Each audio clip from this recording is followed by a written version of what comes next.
कहते हैं rural economy में पिकअप नहीं है। आप भी क्या यही स्थिति विटनेस कर रहे हैं?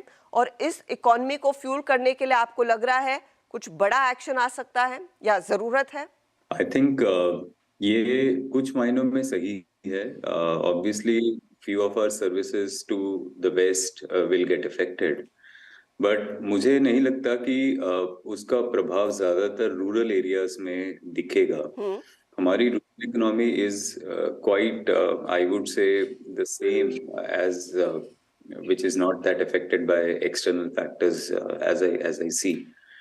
बट मुझे जो ये सबसे बड़ा लगता है कि गवर्नमेंट को रूरल इकोनॉमी बूस्ट करने के लिए दो चीजें, जिसमें कि बहुत सारी स्टार्टअप्स और एंटरप्रेन्योर्स भी लगे हुए हैं, इसमें दो चीजें गवर्नमेंट को बहुत ही प्रभावशाली करनी पड़ेंगी। सबसे पहला, ये पूरा जो हमारा सिस्टम है रूरल इकोनॉमी का, वो पूरा का पूरा किसानों का मंडियों पे आके बेचने पे है जी। क्या हम उस पे उसके जो मिनिमम सपोर्ट प्राइस है उस पे हम क्या एक नई चीज लेके आ सकते हैं कॉल्ड मैक्सिमम सेलिंग प्राइस। मतलब not minimum support but maximum selling. क्या हम फार्मर्स को जस्ट एक क्वालिटी के बेसिस पे उनको कर सकते हैं कि आप 20% of the budget should be actually attributed to MSP rather than MSP. So maximum selling means quality के बेसिस पे फार्मर को ज्यादा प्राइस मिले। I think this will also bring a lot of technology in the mandi system, and also more importantly, a lot of urban, I would say, demand would be created, which would boost the entire rural economy. दूसरा है कि बहुत सारे startups अभी काम कर रहे हैं और आप जैसे देख रहे हैं कि फेडरेट्स बढ़ के ओवरऑल जो क्रेडिट सिस्टम है उससे स्टार्टअप्स निकल चुके हैं। उनको उनको बहुत मुश्किल हो रही है in terms of finding growth capital.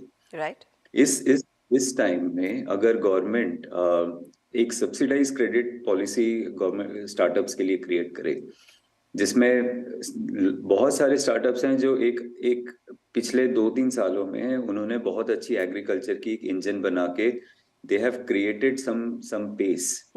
Now, suddenly with credit being extremely expensive and investments going out of the market, I think this is the right time for the government to think कि क्या हम subsidise credit rural sector के लिए startups को provide कर सकते हैं। Already बहुत सारी ऑर्गेनाइजेशंस हैं, नाबार्ड है, एग्रीकल्चर इंफ्रास्ट्रक्चर फंड है, बहुत सारे मीन्स एंड मोड्स हैं जिसके थ्रू ये हो सकता है।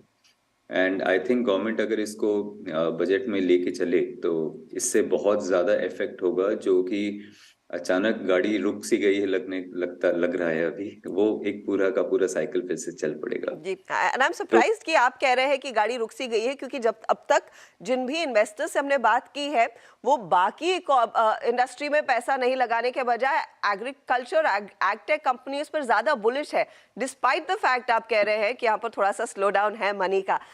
मैं इनफैक्ट गुरप्रीत आपकी राय अब लेना चाहूंगी, क्योंकि आपकी कंपनी दरअसल गिग इकोनॉमी से जुड़ी हुई है और ये एक बहुत बड़ा तबका बन चुका है भारत में, जहां पर हम सब कहते हैं कि ज्यादा से ज्यादा लोगों को नौकरियां मिलनी चाहिए, विकल्प होने चाहिए, दूसरी तरफ कंपनियां छटनी कर रही हैं।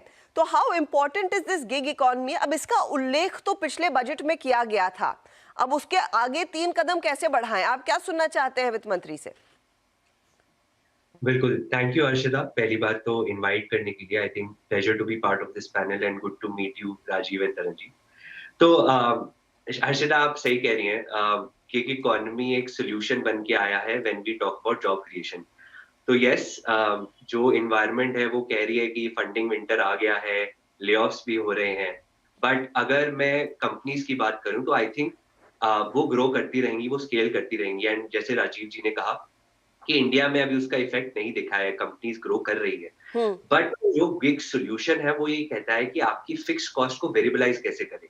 आप अपने जो फिक्स पेरोल पे जो आप कॉस्ट लगाते हैं उसको टास्क बेस्ड कैसे करें, उसको आर बेस्ड कैसे करें। आई थिंक वो सोल्यूशन बहुत इंपॉर्टेंट है जो गिग इकोनॉमी है ना। उसके लिए जो वित्त मंत्री जी कर सकते हैं वो ये है कि पहली बात तो skill development for gig economy पे फोकस कर लेना चाहिए, क्योंकि अभी जो स्किल डेवलपमेंट है वो बाकी एरियाज में हो रहा है, गिग इकोनॉमी में नहीं हो रहा। जी तो अब जैसे एक स्कीम है देश ई स्टैक पोर्टल जो लॉन्च हुआ था, उस पे लॉन्च तो हो गया है, जो पिछले बजट में इंट्रोड्यूस हुआ, बट एग्जैक्टली उस पे डिटेल्स का नहीं किसी को पता।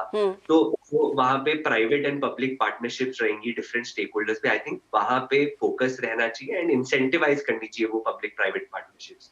सेकंड ये है कि स्किलिंग से ही रिलेटेड जो स्किल गैप असेसमेंट है वो गिग इकोनॉमी में हो ही नहीं रहा है। ओके पीपल डोंट नो कि ऐसा कौन सा स्किल है जो गिग इकोनॉमी में अगर अभी इंट्रोड्यूस किया जाए वो आगे जाके गिग इकोनॉमी को ही बेटर करेगा, और क्योंकि जॉब क्रिएशन वहीं पे होना है। आज की डेट में 10 million gig workers are employed in this gig economy and this number is going to be 25 million by 2030। तो this is the time to really invest in this particular economy. And इस पे एक last चीज जो again बहुत important है, social